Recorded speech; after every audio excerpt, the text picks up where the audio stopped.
अध्यक्ष जी आज New York times में जो है 241 श्री राजेंद्र अग्रवाल जी, प्रश्न संख्या 241। माननीय मंत्री जी,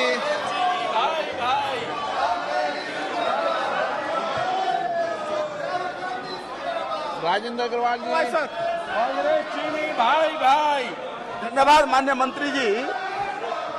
अध्यक्ष जी, माननीय मंत्री जी ने उत्तर दिया है, उसके अनुसार 6 परिपथ इको परिपथ थीम के अंतर्गत स्वीकृत किए गए हैं। उत्तराखंड में है, तेलंगाना, केरल, मिजोरम, मध्य प्रदेश और झारखंड। लेकिन उत्तर प्रदेश का इसमें एक भी सर्किट नहीं है। तो मैं ये जानना चाहता हूं माननीय मंत्री जी से कि ये जो इको टूरिज्म के सर्किट है, इसका चयन किस आधार पर किया जाता है? क्या केंद्र सरकार अपने स्तर पर करती है या प्रदेश सरकार के द्वारा भेजे गए प्रस्तावों के आधार पर करती है?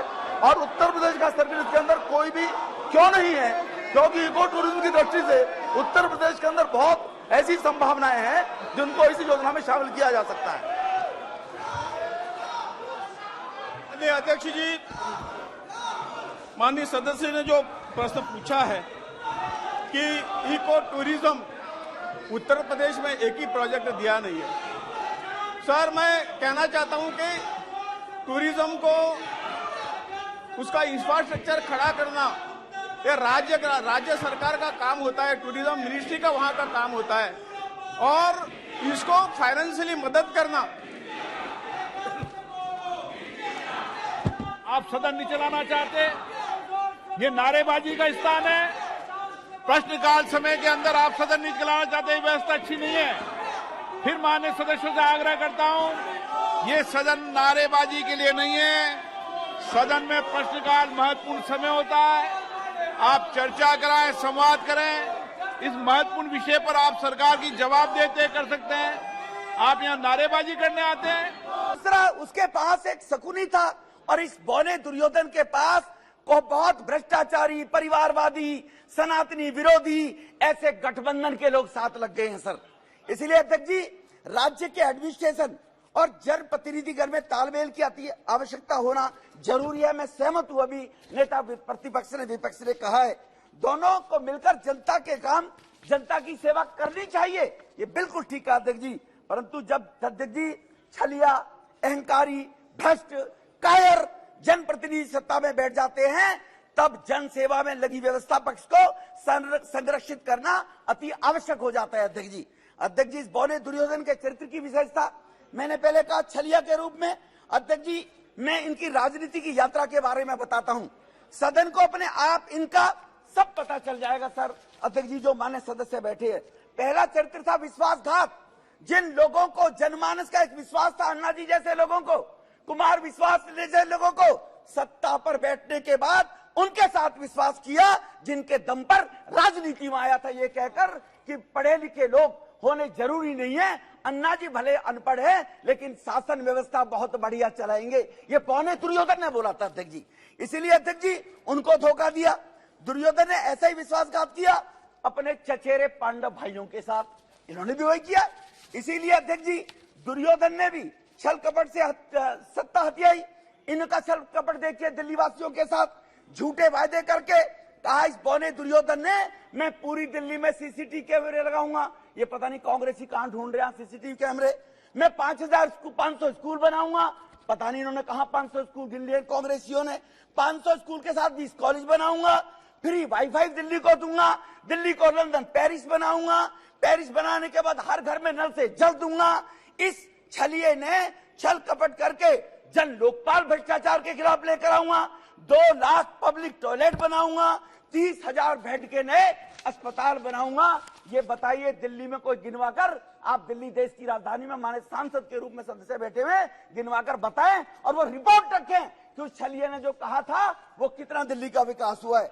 अहंकार अध्यक्ष जी, अहंकार में कृष्ण भगवान ने भी कहा था, बार बार दुर्योधन को कहा पांडवों को 5 ग्राम दे दो, एक सुई की नोक की बराबर भी नहीं दूंगा, ये दुर्योधन ने बोला था। ये जनप्रतिनिधि की सेवा भाव से काम करना चाहिए था, लेकिन बौना दुर्योधन क्या कहता है, मैं दिल्ली का मालिक हूं, ना खाता ना बही, जो ये कहे वो सही। कहता मैं दिल्ली का मालिक हूं, इलीगल काम करने के लिए, अनैतिक असंवैधानिक काम करने के लिए गुंडागर्दी दादागिरी का परिचायक बन गया। मैं उदाहरण देना चाहता हूं अध्यक्ष जी। अध्यक्ष जी, एक एक करके दिल्ली में 1000 नई बसें लानी थी अध्यक्ष जी, 1000 बस लानी थी। उसका दिल्ली में कैबिनेट ने अप्रूवल दे दिया। एक प्राइवेट निजी कंपनी को 2500 करोड़ का घोटाला, बस की कीमत होगी 1 करोड़ और बस पर मेंटेनेंस में पैसा दिया जाएगा कंपनी को 3 करोड़। जब जो कमिश्नर ट्रांसपोर्ट थी उसने कहा इसके लिए डीपीआर बनाइए, टेंडर होगा, ऐसे टेंडर दिए जाते हैं क्या? उस कमिश्नर ने अगर मना कर दिया, हम कह रहे हैं आप दे दो, तो जाकर अध्यक्ष जी बुराड़ी में कमिश्नर ऑफिस में इंस्पेक्शन के बहाने से 200 आम आदमी पार्टी के गुंडे ले जाकर उस महिला अधिकारी के साथ दुर्व्यवहार किया गया, उस पर दबाव बनाया गया कि तुम जाने के बाद ये टेंडर पास कर दो। ये 2500 का घोटाला वो करना चाहता था अध्यक्ष जी। अध्यक्ष जी, दूसरा इनका चीफ सेक्रेटरी को बुलकर अभी अधीर दादा कह रहे थे, बिल्कुल ठीक कहा, अधिकारियों के खिलाफ व्यवस्था चलाने के लोकतांत्रिक पद्धतियां होनी चाहिए, बिल्कुल ठीक कहा। लेकिन चीफ सेक्रेटरी को कहा जो हम कहें वो करो, वरना विधायकों को बुलाकर इस देश में एक एग्जाम्पल बता दो अध्यक्ष जी 38 राज्यों में कि चीफ सेक्रेटरी को अपने दफ्तर में बुलाकर विधायकों से सार्वजनिक रूप से पिटवाया जाए, उसके साथ बदतमीजी की गई, गुंडागर्दी की गई। मैं नाम नहीं लेना चाहता अध्यक्ष जी ऐसे अधिकारियों का। इसी परेशानी से होकर दिल्ली के 8 अफसरों ने एलजी साहब को चिट्ठी लिखी। अगर आप कहो तो मैं टेबल कर दूंगा या अफसरों के नाम भी ले सकता हूं, लेकिन कहते हैं अध्यक्ष जी सदन में नाम नहीं लेने चाहिए, सदस्य के तो सदस्य नहीं है। अधिकारी, 2 अधिकारियों ने तो जो सूरबीर और मधुबर बना है उनका तो नाम लेना चाहता हूं, उनके परिवार पंजाब में रहते हैं, उनको वहां टॉर्चर करने का काम किया जा रहा है उन अधिकारियों के परिवारों को।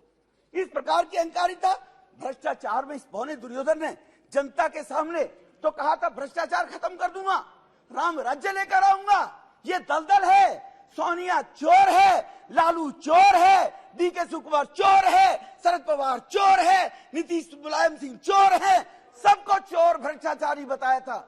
इसी ने बताया सर, हमने नहीं बताया, इसी ने बताया था, हमने नहीं बताया। ये सब चोर बैठे हैं सर, एक पर केजरीवाल, और बाद में इन्हीं की झूले में झूलने लगा अकेले। इससे बड़ा छलिया क्या होगा? इन्हें जेल भेजूंगा। शीला दीक्षित के खिलाफ मेरे पास 300 पन्नों का सबूत है। मैं तो एज पर केजरीवाल बोल रहा है अध्यक्ष जी, मैं नहीं कह रहा। केजरीवाल के बयान भेजूंगा कल आपको सबको।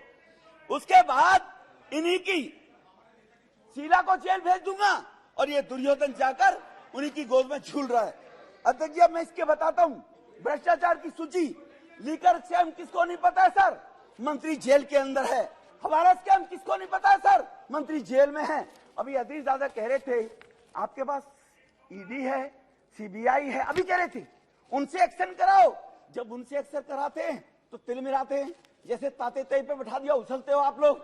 जब सीबीआई से एक्शन नहीं कराते हैं, कानून बदलते हैं तो कह रहे हैं आप लोग कानून रद्द करा रहे हो।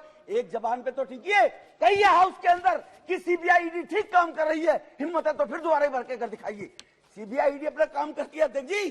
5000 लोगों के वो डाले थे सीबीआई ईडी ने सर, रेट डाली है।